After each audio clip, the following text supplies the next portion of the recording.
नाज़रीन अस्सलाम वालेकुम। आपकी खिदमत में एक नई वीडियो के साथ आपका मेज़बान हाज़िर है। नाज़रीन, सीनियर साफ़ी अतर काज़मी ने आज इनवार उल काकड़ के पसीने निकाल दिए हैं और सारे हिसाब बराबर कर दिए हैं। नाज़रीन, ये वो शख्स है जिसने 2 साल मज़े लिए हैं। आज अतर काज़मी ने इस तरह सख्त और कड़वे सवालात किए, एक सवाल का भी जवाब इस शख्स के पास नहीं था, बल्कि आगे से गुस्सा करने लग गया। नाज़रीन, वीडियो मुलाज़ा फरमाएं, फिर इस पर मुकम्मल तफसील आपके सामने रखते हैं। अच्छा, ऐसे लगता है काकड़ साहब कि जहाँ पे आइन आपको फेवर देता है उधर तो आप आइन को मानते हैं बड़े अच्छे और उसका दिफा भी बड़ा अच्छा करते हैं, लेकिन जब नवे रोज़ की बात आती है, दीगर मामलात की बात आती है, लोगों के ऊपर जिस किस्म की पाबंदियाँ लगी आपके दौर में, मुसलसल दफ़ा 144 लगी रही, पता लगता था कि इस्लामाबाद नहीं ये प्योंग योंग है। आप एक इलेक्शंस करवाने आए थे, लोगों को रैलीज निकालने की इजाज़त नहीं थी, वो सारी चीज़ें भी तो आइन के अंदर थी ना। एक गैर जानिबदार निगरान वज़ीर आज़म वो अगले सेटअप में सेनेटर बन जाए, उसकी काबीना का एक बंदा जो है वो वज़ीर आला बन जाए और एक और सूबे का निगरान वज़ीर आला नई आने वाली हुकूमत में सेनेटर भी बन जाए और वज़ीर दाखिला भी बन जाए। अतर साहब मुझसे मेरे एक्शन का सवाल पूछे ना,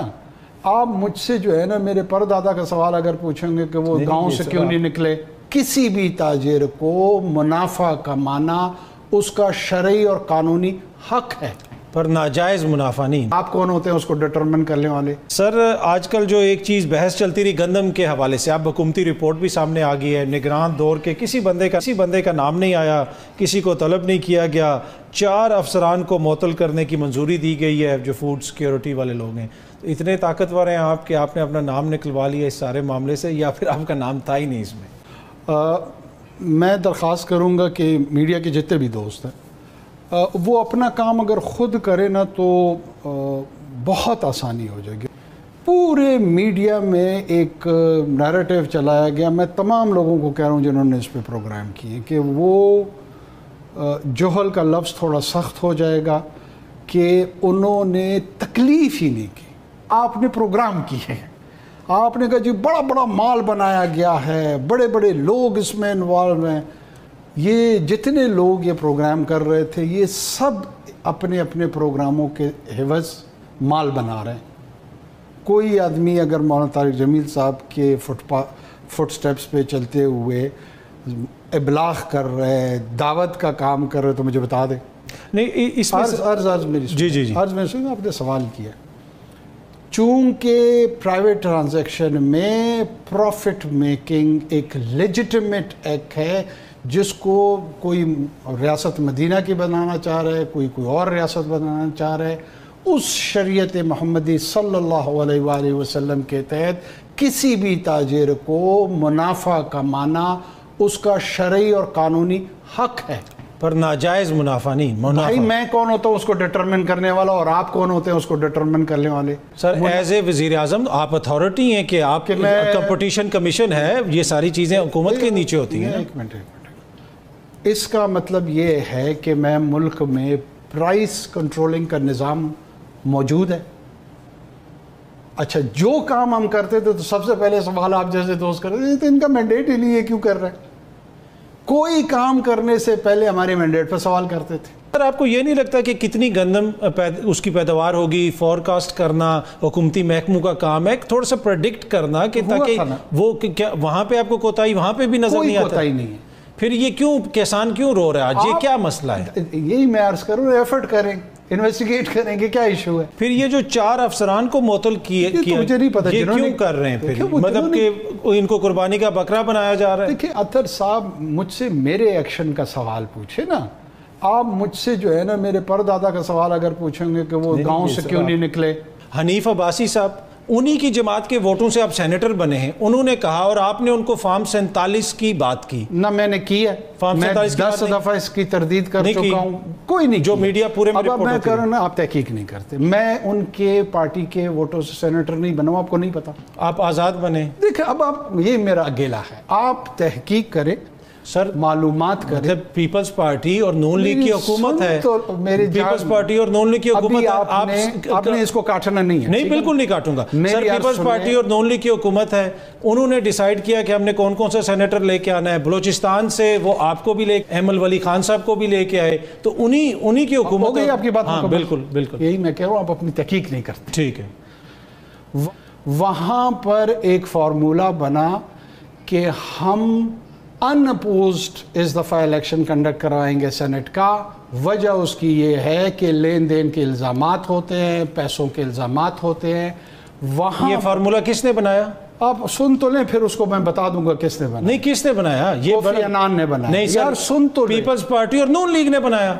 वो भी उसका हिस्सा था। एग्जैक्टली, वो भी उसका हिस्सा थे, उन्होंने नहीं बनाया। वो उसका हिस्सा थे ना, हुकूमत। बाकियों को तो सुन लो। नहीं, उसमें जमीयत उलमा इस्लाम फजल रहमान ग्रुप भी था, उसमें बलूचिस्तान अवामी पार्टी भी मौजूद थी। नून लीग के कोटे में 3 सेनेटर्स आ रहे थे, वो तीनों के तीनों अपने ले आए। तो मैं कहाँ से आया हूँ? पीपल्स पार्टी के जो कोटा था उसमें 4 आ रहे थे, वो 4 के 4 आ गए। तो मैं कहाँ से आया हूँ? मैं तो न नून के वोटों से आया हूँ न पीपी के वोटों से आया हूँ। तो यही तहकीक नहीं की ना आपने, यही तो मैं अर्ज कर रहा हूँ। नहीं, पर अगर नहीं, मैं बता रहा हूँ, मैं बता रहा हूँ आपको। आप चूंकि अगर मीडिया तहकीक कर ले तो सबकी जिंदगी आसान हो जाए। ठीक है, उसके बाद जरूर इल्जाम लगाएं। बलूचिस्तान अवामी पार्टी के 5 वोट और जमीयत उलमा इस्लाम के जो 12 वोट थे, वो एक जनरल 8 पे ला सकते थे, 4 उनके एक्स्ट्रा बच रहे थे। इन वोटों से उनको टेक्नोक्रेट मिला जो उनका मौली वासे बना, और मैं जर्नल में मुझे 4 के इजाफे के साथ मैं आ सकता था। ये इस अलायंस की सूरत में बना। इसमें पीपी के वोट और नून के वोट कहाँ से? सर, ये इन लोगों ने ये फार्मूला तय किया ना। अगर ये चाहते और ये कहते कि हमने यहाँ पे अपना बंदा खड़ा करना है, कि आपने बात की है। जी जी, अगर ये चाहते और कि हमने अपना बंदा खड़ा करना है, देखिए ना, तो फिर तो आपके लिए मुश्किल हो जाती। बात की। जी जी, पहले आपने कहा आप इनके वोटों से आए हैं, वो साबित हो गया कि मैं इनके वोटों से नहीं आया। नहीं, और मतलब जो हुकूमत में लोग हैं, इनका इत्तेहाद है, इन्होंने एक चीज फैसला किया। मुझे ताकतवर तस्लीम वोट तो वहां पे किसी को नहीं पड़ा ना, वोट तो किसी को भी नहीं, एक भी सेनेटर वहां से वोट नहीं लेके आया। इस फार्मूले के तहत सारे या तो आप मुझे ताकतवर तस्लीम करें या कमजोर तस्लीम करें, या ये एस्टैब्लिश करें कि मैं इनके वोटों से आया हूं। और अगर इलेक्शन हो जाता, ये बताएं बलूचिस्तान में कितने सेनेटर वोट लेके आए? सारे अनअपोज्ड हैं। एग्जैक्टली, तो ये इन लोगों ने फार्मूला तय किया है ना। वोट तो बलूचिस्तान में किसी को नहीं पड़ा।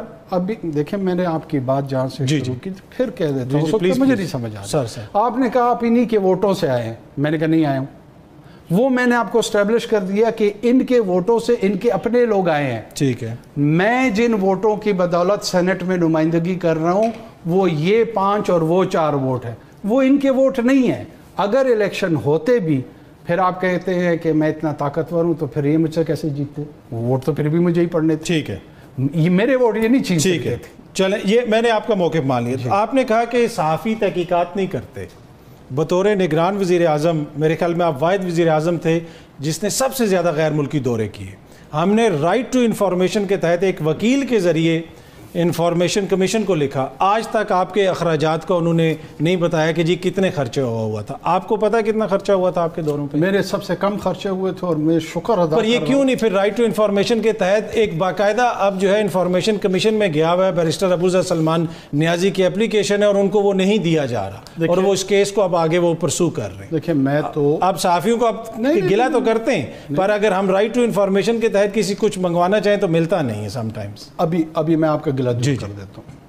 अगर प्राइम मिनिस्टर ऑफिस से उनको ये इंस्ट्रक्शंस गई हों कि आपने इंफॉर्मेशन शेयर नहीं करनी है, तो मैं अकाउंटेबल हूँ, ठीक है। और अगर वो नहीं किया है, किसी भी इदारे की ये कोताही है कि जो कानूनी फरीज़ा उनका है वो अदा नहीं कर रहे हैं, तो उसकी जिम्मेदारी तो उन पे आती है, मुझ पे तो नहीं आती। ये इन्फ्लुएंस कर रहे हैं आप लोगों के जहनों को झूठ के ज़रिए, प्योर लाइज के ज़रिए। झूठ एक ऐसा हथियार है कि आप जंग जीतना चाहते हैं, आपको इससे कोई गर्ज नहीं है कि सच क्या है या झूठ क्या है। कोई भी फरीक वो ये चाह रहा है, इस माशरे को बीमार बना रहा है कि अगर सच तुम्हारे फेवर में है तो उसको सामने लाओ, और अगर नहीं है, डजंट मैटर, एक फैक्ट्री मौजूद है, झूठ पैदा कर लो, लेकिन जीतना ज़रूर है, हारना नहीं है। ठीक है, ये मसला है बुनियादी तौर पर। नहीं, पर फिर खर्चा कितना आया वो आपने बताया भाई, राइट टू इन्फॉर्मेशन के तहत अब मैंने तो हिसाब नहीं लिया कि यार इस दौरे पे कितना खर्चा था, उस पे कितना खर्चा था। पर आप मुझे समझते हैं कि बतौर निगरान वज़ीर आज़म आपने पाकिस्तान की तारीख में सबसे ज़्यादा गैर मुल्की दौरे किए, या कोई और? हो सकता है मैंने सब, क्योंकि मेरा दौरानिया भी सबसे ज़्यादा था। 90 रोज़ में आपने जिक्र किया कि आपका ऑब्वियसली जो टेन्योर था वो लंबा हो गया। आप मुतमईन हैं अपने किरदार से बतौर निगरान वज़ीर आज़म के, जो आपको ज़िम्मेदारी दी गई थी एज ए अनवारुल्लाह काकड़? आप آگے جا کے آنے والے اپنی نسلوں کو، دوستوں کو، جدھر بھی بیٹھیں گے آپ یہ ہاتھ اٹھا کے کہہ سکتے ہیں کہ یار میں مطمئن ہوں، میں جو کر سکتا تھا وہ میں نے کیا. جی بالکل. اچھا سر، آپ بھی آزاد ہیں، فیصل واڈا صاحب بھی آزاد ہیں. یہ آزاد سینیٹر کیسے بنتا ہے؟ آپ نے تو ووٹ نہیں لیے، واڈا صاحب کو تو باقاعدہ ووٹ پڑے، پر وہ پھر بھی آزاد ہیں. تو اگر کوئی سیاسیات کا اسٹوڈنٹ آپ کا انٹرویو سن رہا ہو، وہ آزاد سینیٹر کیسے منتخب ہو سکتا ہے؟ اس کے لیے کیا کچھ کرنا پڑتا ہے؟ کہ سیاسی جماعتوں کے تو کسی کا احسان آپ نے لیا نہیں، تو کیسے ہم منتخب ہوں پھر آزاد سینیٹر؟ وہ دو کیسے ہوئے؟ یہ میری بات تو کلیئر ہو گئی آپ کو. وہ تو دیکھیں نا، ووٹ لے کے آگے نا، اور وہ پھر بھی کہہ رہے ہیں آزاد. میرے خیال میں محسن نقوی صاحب بھی آنا پوز، وہ تو فارمولا بن گیا نا وہاں پہ بھی. وہ بھی یہ کہیں گے کہ نون لیگ نے مجھے ووٹ نہیں دیا، وہ بھی یہ کہیں گے.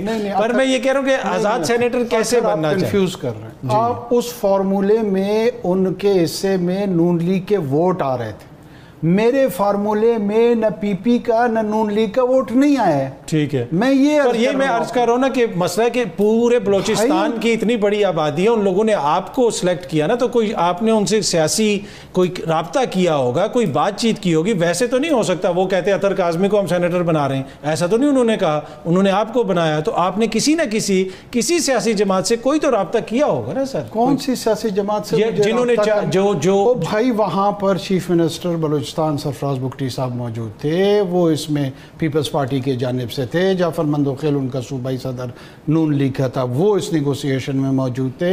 آپ نے کوئی لابنگ نہیں کی؟ بھائی لابنگ اسی طرح ہوتی ہے نا. میں بھی موجود تھا ایز اے کینڈیڈیٹ. جی جی جی. بلوچستان عوامی پارٹی بھی اپنا کینڈیڈیٹ لانا چاہ رہی تھی، جمعیت کے مولانا عبدالواسع صاحب تھے. یہ تمام لوگ اس نیگوسیشن کا لوکلی دنیا کو اس کو پتہ ہے کہ پہلے بات کوئی نہیں مان رہا تھا، سب نے کہا نہیں ہم کنٹیسٹ کریں گے.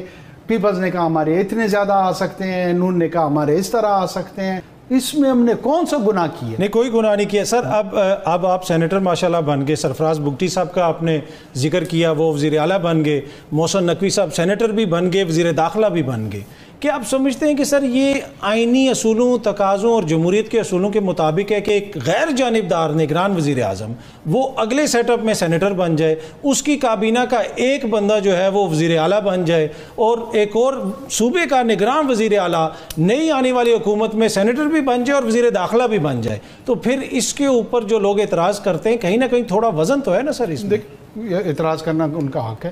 کیا ایسا ایکسٹرا گناہ مجھ سے سرزد ہو گیا ہے کہ لوگ مجھ سے یہ کرٹیسزم مجھ پہ کریں کہ کیسے یہ آ گیا سینیٹ میں؟ تو اس میں آپ کو کانفلکٹ آف انٹرسٹ نہیں لگتا؟ کانفلکٹ آف انٹرسٹ ہے نہیں. کس طرح نہیں؟ محسن نقوی صاحب دیکھیں وزیر اعلیٰ تھے اس صوبے میں. نہیں، میں آپ تینوں کے بارے میں کر رہا ہوں نا. اسی طرح سرفراز بگٹی صاحب وزیر داخلہ تھے، وہ بعد میں ریزائن کر کے الیکشن لڑ لیا اور وزیر اعلیٰ بن گئے. اس نے ریزائن کیا.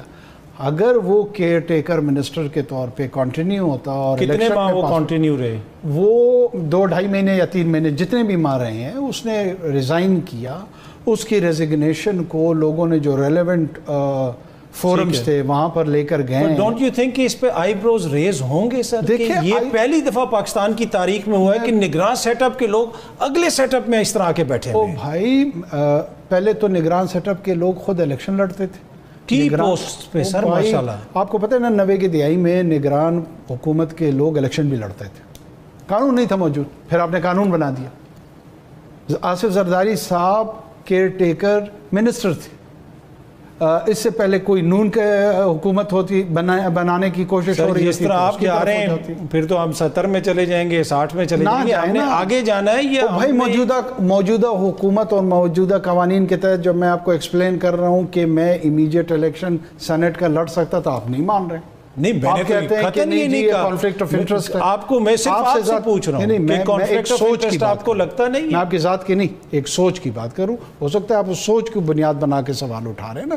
میں اس سوچ کو جواب دے رہا ہوں. میں اطہر کاظمی کو تو میری لڑائی نہیں ہے، نہ میرا کانفلکٹ ہے اس کے ساتھ. اچھا، ایسے لگتا ہے کاکڑ صاحب کہ جہاں پہ آئین آپ کو فیور دیتا ہے ادھر تو آپ آئین کو مانتے ہیں بڑے اچھے اور اس کا دفاع بھی بڑا اچھا کرتے ہیں، لیکن جب 90 روز کی بات آتی ہے، دیگر معاملات کی بات آتی ہے، لوگوں کے اوپر جس قسم کی وہ پابندیاں لگیں آپ کے دور میں، مسلسل دفعہ 144 لگی رہی، پتہ لگتا تھا کہ اسلام آباد نہیں یہ پیونگ یونگ ہے. آپ ایک الیکشنز کروانے آئے تھے، لوگوں کو ریلیز نکالنے کی اجازت نہیں تھی. وہ ساری چیزیں بھی تو آئین کے اندر تھی نا. وہاں پہ آپ نے اتنا فیئرسلی اس کو ڈیفینڈ نہیں کیا. یہ گلہ آپ سے بنتا ہے یا نہیں بنتا؟ دیکھیں میرا آپ کا یہ بات آپ نے بڑی اچھی کی کہ آئین جہاں ہمیں سوٹ کرتا ہے نا تو ہم وہیں آئین کی بات کرتے ہیں، جہاں ہمیں آئین سوٹ نہیں کرتا ہے تو ہم وہاں پر آئین کی بات نہیں کرتے. یہ المیہ سب کا ہے. پر آپ نہیں سمجھتے سر اس میں جو سیاسی شخصیات ہیں، رانا ثناء اللہ صاحب ٹی وی پہ بیٹھ کے کہیں گے کہ محسن نقوی کی مرضی ہوتی تو وہ وزیر اعظم بھی بن جاتا، ہم کچھ نہیں کر سکتے.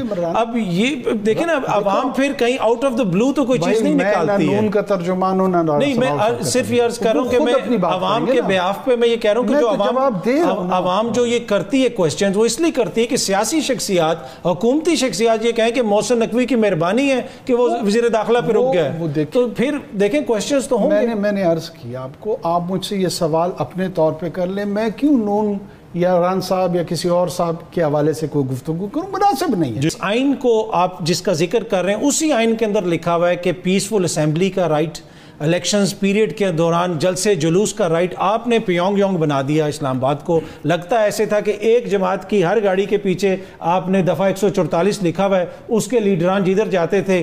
یہ کیوں نہیں آپ نے ان کو یہاں پہ جلسے جلوس کرنے دیے؟ یہ بات آپ کی اب یہ اس دائرے میں ہے جس کا جواب بنتا ہے. ناظرین، آپ نے ویڈیو ملاحظہ فرمائی. ناظرین، اطہر کاظمی نے جتنے بھی سوال کیے ہیں کسی سوال کا بھی جواب اس شخص کے پاس نہیں تھا. ناظرین، اس شخص نے 2 سال صرف اپنے مزے لیے ہیں اور عیاشیاں کی ہیں اور صرف ملک کے دورے کیے ہیں، انہی میں اس نے 2 سال گزارے ہیں. اور تیسرا کام اس نے صرف یہ کیا ہے، پی ٹی آئی کو ٹارگٹ کیا ہے. جو کچھ مسلم لیگ نواز کہتی تھی وہ یہ کرتا تھا، اور اس نے اس وقت پی ٹی آئی پر مکمل پابندیاں لگائیں، ان کے جلسوں پر پابندیاں لگائیں، حتیٰ کہ تمام ہر قسم کے ظلم اس شخص نے ڈھائے ہیں. اس وقت یہ وقتی بادشاہ تھا اور اس نے اس بادشاہت کا ناجائز فائدہ اٹھایا. لیکن دیکھ لیں آج آپ تمام باتوں سے مکر رہا ہے. ناظرین، گندم اسکینڈل جو ہے سارا کیس اس کا تھا، حتیٰ کہ اس سے بھی مکر رہا ہے. اور کس طرح اس کو شفافیت اس گندم اسکینڈل کیس میں مل گئی ہے، اس کو کسی نے پوچھا نہیں. ناظرین، یہ ہیں وہ ملک پاکستان کے چہرے جنہوں نے اس ملک پاکستان کو تباہی کی طرف دھکیل دیا ہے. پھر باتیں کرتے ہیں، سوانے خواب عوام کو دکھاتے ہیں. اللہ تعالیٰ یہ ان سے حساب لے، کیونکہ عوام کا تو انہوں نے خون چوس لیا ہے اور اس وقت عوام بیچاری مہنگائی کی چکی میں پس رہی ہے، لیکن ان لوگوں کو اپنی عیاشیوں کی پڑی ہے. ناظرین، آپ نے ویڈیو ملاحظہ فرمائی. اس ویڈیو کے بارے میں آپ کی کیا رائے ہے؟ کمنٹ سیکشن میں قیمتی رائے دیجیے، اور اگلی ویڈیو تک آپ نے میزبان کو دیجیے اجازت. اللہ حافظ.